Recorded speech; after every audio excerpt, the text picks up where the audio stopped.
இந்த பூமியில இயற்கையின் படைப்புல பல உயிரினங்கள் தங்களோட உயிர் பிழைத்தலுக்காக மிக கொடூரமான விலங்கா தெரிஞ்சாலும் இதுங்களோட பற்களுக்கு பல உயிரினங்கள் பலியாகி இருந்தாலும் பற்களே இல்லாத ஒரு வகை விலங்க கண்டா இப்படிப்பட்ட மிருகங்களும் பயப்படும் சொன்னா உங்களால நம்ப முடியுமா? இந்த விலங்கு சாதாரணமா நடந்து வந்தாலோ அல்லது இது வேட்டையாடும் போது பார்த்தாலோ நம்ம கண்ணை நம்மளாலே நம்ப முடியாத ஒரு காட்சி பிழையை ஏற்படுத்தி ஒரு மாய தோற்றத்தை உண்டு பண்ணும் வகையில இருக்கும். அந்த உயிரினம் தான் ஜாயிண்ட் ஆன்டி ஈட்டர் என்று சொல்லக்கூடிய ஒரு வகை எறும்பு தின்னி. இன்னைக்கு இந்த உயிரினத்தை தான் இந்த வீடியோல நாம பார்க்க போறோம். வழக்கமா வீடியோக்கு போறதுக்கு முன்னாடி மறக்காம சப்ஸ்கிரைப் பண்ணிட்டு கண்டினியூ பண்ணுங்க.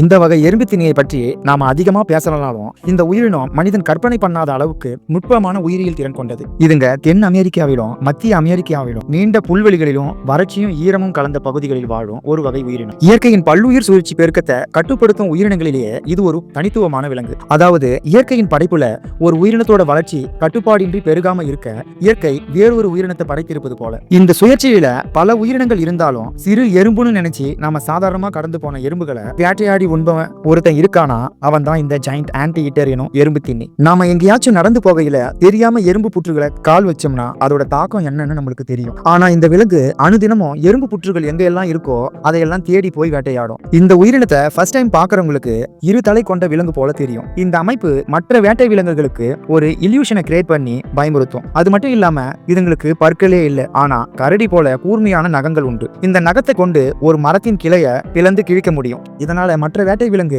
இந்த விலங்கோட சண்டையிடாம பயந்து பின்வாங்கும். இதுங்களோட முன்னங்கால்களில் இருக்கும் நகத்தின் அளவு சுமார் 7 to 10 சென்டிமீட்டர் நீளம் வரை வளைந்து இருக்கும். ஒரு எறும்பு தின்னிக்கு இவ்வளவு பெரிய நகம் எதுக்குன்னு நாம சாதாரணமா பார்க்கும்போது நினைக்கலாம். இதுங்களுடைய உயிர் பிழைத்தலின் உண்மையான ஆயுதமே இதுதான். இதோட நகங்கள் நீண்டு வளைந்த நிலையில் இருப்பதால இதால மெதுவா தான் நடக்க முடியும். நடக்கும்போது கூட நகங்களை உள்பக்கம் வளைத்து வைத்து தான் நடக்கும். நகங்கள் மீது தன்னோட உடம்புடைய அழுத்தம் ஏற்படாதவாறு நடக்கும். மெதுவா நடக்கிறதால ரொம்ப சாதுவான விலங்குன்னு மட்டும் நினைச்சிடாதீங்க. மற்ற விலங்குகள் ஏதாவது இதை வேட்டையாடலான்னு இதோட பக்கத்துல வந்தா உடனே தன்னோட முன்னங்கால கங்காரு போல தூக்கி நிற்கும். இதோட தாக்குதலுக்கு ஒரு வளர்ந்த ஜாகுவார் கூட இதை தாக்க தயங்கும். இதுங்களுடைய ஒரே தாக்குதல் ஜாகுவாரின் தோலை 5 to 6 சென்டிமீட்டர் ஆழம் வர கிழிக்கும் பலமிக்கதா இருக்கும். இப்ப இதோட மூக்கின் அமைப்பை பார்ப்போம். இதோட மூக்கு கூர்மையான மற்றும் நீளமான வடிவத்தை கொண்டிருக்கும். இதனால கரையான் புற்றுகளிலும் எறும்பு புற்றுகளிலும் இருக்கும் இடுக்குகள்ல தன்னோட மூக்கை நுழைத்து கரையான்களையும் எறும்புகளையும் சாப்பிடும். இதன் மூக்கின் உள்ளே இருக்கும் உணர்வு திறன் நரம்புகள் கூட்டின் உள்ளே இருக்கும்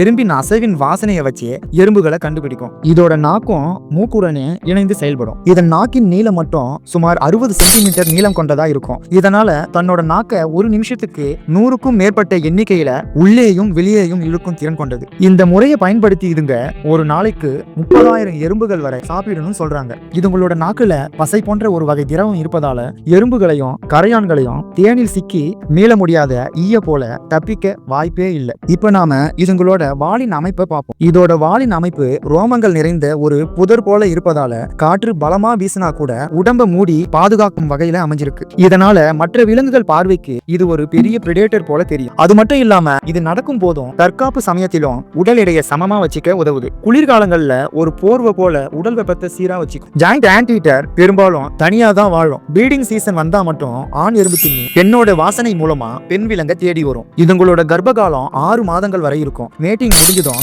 ஆண் விலங்கு பெண் விலங்கை விட்டு விலகி போயிடும். குட்டி பிறந்ததும் பால் ஊற்றுதலில் இருந்து ஆரம்பித்து பாதுகாப்பு வர பெண் தான் செய்யும். இதனால ஆணோட பங்கு குறைவுதான். இதுங்க வருடத்திற்கு ஒரு குட்டி மட்டும்தான் ஈன்றெடுக்கும். இதுங்களோட குட்டி வளர்ப்புல அவ்வளவு அற்புதமான நிகழ்வா இருக்கும். பார்க்கவே ரொம்ப கியூட்டா குட்டியை பாதுகாப்பதுல அவ்வளவு ஸ்மார்ட்டா இருக்கும். இந்த உலகத்துல மனிதனை உட்பட எத்தனையோ உயிரினங்கள் இருந்தாலும் அதுங்களுக்கு பல திறன்கள் இருந்தாலும் பல கொடூர முகங்கள் இருந்தாலும் இதையெல்லாம் கடந்து இயற்கையோ இறைவனோ எதுவோ இதுங்களுக்கு தாய்மை என்ற ஒரு அற்புத மகத்துவத்தை கொடுத்திருக்கு பாருங்க. இதுதான் அற்புதத்திலும் அற்புதம். என்னதான் கொடிய விலங்கா இருந்தாலும் தன்னுடைய குழந்தைய பார்த்துக்கும் ஒவ்வொரு தாய் விலங்கும் தன்னுடைய குழந்தைய பாதுகாக்க ஒரு குழந்தை போலவே மாறிடும். அது போல இந்த உயிரினம் தன்னோட குட்டிய வயிற்றில் சுமந்தது மட்டும் இல்லாம குட்டி பிறந்ததும் தன்னோட முதுகின் மீது சுமார் 8 மாதங்களிலிருந்து 1 வருடம் வரை சுமக்கும். இந்த நிகழ்வை பார்த்து உலகில் நெகிழாத உயிரும் உண்டோ என்பது போல இருக்கும். இதுங்க இப்படி தன்னோட குட்டிய மற்ற வேட்டை விலங்குகளில் இருந்து தன்னோட உடலின் ரோமத்துல மறைத்து பாதுகாக்கும். இது குட்டியின் பாதுகாப்புக்கு மட்டும் இல்லாம தாயுடன் ஒரு பிணைப்பை ஏற்படுத்தி குட்டிகளுக்கு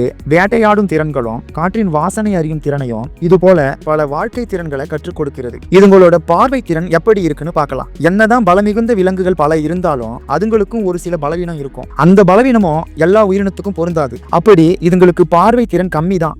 ஆனா பலவீனம் இல்ல. ஏன்னா இதுங்களோட சென்ஸ் ஆஃப் ஸ்மெல் மனிதனை விட 40 மடங்கு அதிகம். இதனால கண் பார்வை ஒரு பொருட்டே இல்ல. தொலைவில் உள்ள வேட்டை விலங்குகளை அந்த விலங்கோட வாசனையை வச்சே கண்டுபிடிச்சிடும். கிட்டத்தட்ட 50 100 மீட்டர் தூரத்தில் இருந்தாலும் இதுங்களால உணர முடியும். இது எதிர் வேட்டை விலங்கோட நடை வேகத்தை பொறுத்து மாறுபடும். இந்த வகை எறும்பு தின்னிகளுக்கு காதுகள் சிறியதா இருந்தாலும் சத்தத்தை விட அதிர்வுகளை மிக விரைவாகவே பதிவு செய்ய முடியும். இதுங்க நிலத்தில் மட்டும் இல்லாம நீரிலும் நன்றாகவே நீந்தும் திறன் கொண்டது. ஆற்றை கடக்க வேண்டிய சூழல் வந்தா தன்னோட வாளையும் ரோமத்தையும் ஒரு மிதவை போல பயன்படுத்தும். இந்த பூமியில உயிரினங்கள் உயிர் வாழ்வதற்கு எத்தனை வித பாதையை கடந்திருக்கும்னு நம்ம கண்களுக்கு தெரியாது. ஆனா நாம யாராவது ஒருவனை தைரியமானவன்னு சொல்லுவது அவன் எல்லா சூழ்நிலையிலையும் தனித்து சமாளிச்சு நிக்கிறானா என்று பார்த்துதான். இயற்கையின் பார்வையும் அது போலதான். அவன் எத்தனை முறை விழுந்தானோ அதை விட இன்னும் அதிகமா எழ வேண்டும். நீங்க இது வரைக்கும் எத்தனையோ வித விலங்குகளை பார்த்திருப்பீங்க. அதுல பலவற்றுக்கு பல திறன்கள் இருக்கு. கூர்மை, வேகம், சீற்றம், விஷம், தந்திரம். ஆனா இது எதுவுமே மற்ற விலங்கு காட்டிலும் இதுங்களுக்கு கம்மி தான். இதை கேட்கும் போது சில நேரம் நம்ம மனசுக்குள்ள நினைக்கிறது, இது எப்படி இப்படி உயிர் பிழைத்து வாழ்வோன்னு. ஆனா அப்படி இருந்தும் இதுங்களோட உயிர் பிழைத்தல் திறமை உண்மையாகவே ஒரு அசாத்திய மகிமைதான். பலவீனனும் நாம நினைக்கிற ஒவ்வொரு விஷயத்தையும் இந்த உயிரினம் வலிமையாக்கி போராடுகிறது. வேட்டையாடும் விலங்குகளின் தாக்குதலை தடுக்கும் திறனை தவிர கூர்மையான பற்களும், தொலைதூர பார்வை திறனும், குரல் எழுப்பி மற்ற விலங்க பயமுறுத்தும் திறனும், உடல் வேக திறனும் இது எதுவுமே இதனிடம் இல்லைனாலும் அதை விட பெரிய சக்தி இதுங்களுக்கு இருக்கு. நன்றாக பார்க்க முடியாதவன் கூட எதையும் உணர்ந்து வாழ கற்றுக்கொள்ளும் இயற்கையின் அற்புதமான பாடம். எங்கிருந்து காற்று எப்படி வருகிறது, காற்றில் என்ன மாதிரியான அதிர்வுகள், என்ன மாதிரியான மனம் வீசுகிறது, இல்லை அமைதியான சூழல் நிலவுகிறதா, தொலைவில் வேட்டை மிருகத்தின் உடல் எடையின் நடையில் ஒளி வருகிறதா என்பதையெல்லாம் நமக்கு ஒரு பின்னணி சத்தம் மட்டும்தான். ஆனா இதுக்கு அதுதான் வாழ்க்கையின் உயிர் பிழைத்தல். அதாவது கண்கள் பார்க்காததை கூட இது வேறு வழியில் உணர்ந்துவிடும். கண்களை நம்ப முடியாத வாழ்க்கையில கூட உணர்வுகளையே கண்ணாக மாற்றிக்கொள்ளும் நுட்பமான உயிரி இவை. இதுதான் பல விலங்குகளிடம் இருப்பதும் இல்லாததுமான இயற்கை கொடுத்த உண்மையான பரிசு. இந்த உயிரினை நமக்கு கற்றுக் கொடுக்கும் ஒரு பெரிய உண்மை என்னன்னு தெரியுமா? இந்த உலகம் நம்மள பலவீனமா பார்த்தாலும் கூட நமக்குள்ள இருக்கிற ஒரே ஒரு திறமை கூட நம்மள இக்கட்டான சூழ்நிலையை காப்பாற்றிவிடும். இப்படி ஒரு உயிரினத்தோட கதையை முடிக்கும் போது நம்ம மனசுல வரும் உணர்வு என்ன தெரியுமா?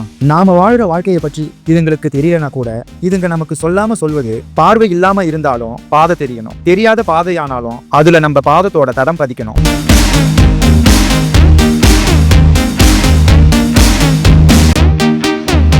இப்ப நாம இன்னொரு வகை எறும்பு திண்ணியை பார்க்கலாம். பல போர்படை வீரர்கள் போருக்கு போகும் முன்ன சில கவசங்களை அணிந்து பல போர்களை சந்திச்சு வெற்றிகளை அடைஞ்சாங்க. அப்படி இந்த கவசங்களை போர் சமயத்துல மட்டும் பயன்படுத்தினாங்க. ஆனா இப்ப நாம பார்க்க போற ஒரு உயிரினம் தான் பிறக்கும் போதே கவசத்தோட பிறந்திருக்குன்னா அது இந்த பேங்கோலின் என்று சொல்லக்கூடிய ஒரு வகை எறும்பு திண்ணி. நாம முன்ன பார்த்த எறும்பு திண்ணி இந்தியாவில் இல்லைனாலும் நமது நாட்டிலும் ஒரு வகை எறும்பு திண்ணி உண்டு. பேங்கோலின் எறும்பு திண்ணிகள் இந்தியாவில் காணக்கூடியது. குறிப்பா நம்ம தமிழ்நாட்டுல திருநெல்வேலி மாவட்டத்தில் அமைந்துள்ள முண்டத்துறை மற்றும் பழங்குடியினர் வசிக்கும் பகுதிகளிலும், சேலம், கொல்லிமலை, வேலூர், திருவண்ணாமலை, மதுரை, தேனி என பல இடங்களில் இது பரவலாக காணப்படும். இந்த வகையான உயிரினத்தை நாம பகலில் பார்க்க வாய்ப்பு குறைவுதான். அதிகமா இரவுல தான் வெளியே வரும். இதன் வேட்டையும் இரவுல தான். இந்த உயிரினத்தை முதல் முறை பார்க்கும்போது இரும்பால் செய்யப்பட்ட ஒரு சிலை போல தெரியும். ஆனா இதுதான் ஆபத்து நேரத்துல தன்னை காக்கும் ஆயுதமா இருக்கு. இந்த உயிரினத்தின் மேல் தோல் கரடு முரடான ஓடுகள் போல இருப்பதால புலிகள் மட்டும் இல்லாம மற்ற வேட்டை விலங்கின் பற்களில் இருந்து பாதுகாக்கும் வகையில அமைஞ்சிருக்கு. ஆபத்து நேரத்துல தன்னோட உடம்ப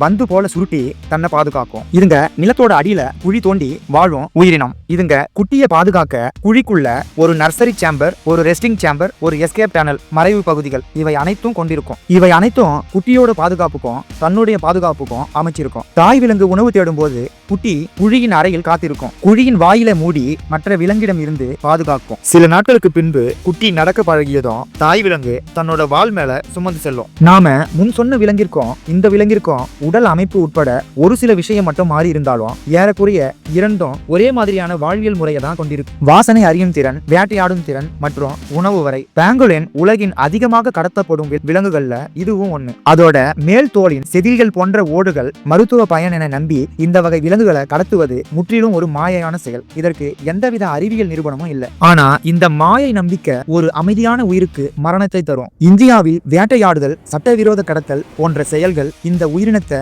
அழிவின் விளிம்பிற்கே கொண்டு சென்றுவிடும். இதை தடுக்கும் வகையில இந்தியாவில் பாதுகாப்பு நிலை 1 என்று வகைப்படுத்தப்பட்டு இந்திய வனவிலங்கு பாதுகாப்பு சட்டம் வைல்டு லைஃப் ப்ரொடெக்ஷன் ஆக்ட் 1972 படி இது மிக உயர் பாதுகாப்பு வகையை சேர்ந்தது. அதனால வேட்டையாடல், வாழ்விட அழிப்பு, வர்த்தகம் போன்றவை முற்றிலும் தடை செய்யப்பட்டுள்ளது. மீறினால் 3 ஆண்டுகளிலிருந்து 7 ஆண்டுகள் வரை சிறை மற்றும் அபராதம் விதிக்கப்படும். இந்த வகை சட்டத்தின் கீழ் இந்தியாவில் மாநில துறையின் மூலம் கண்காணிக்கப்படுகிறது.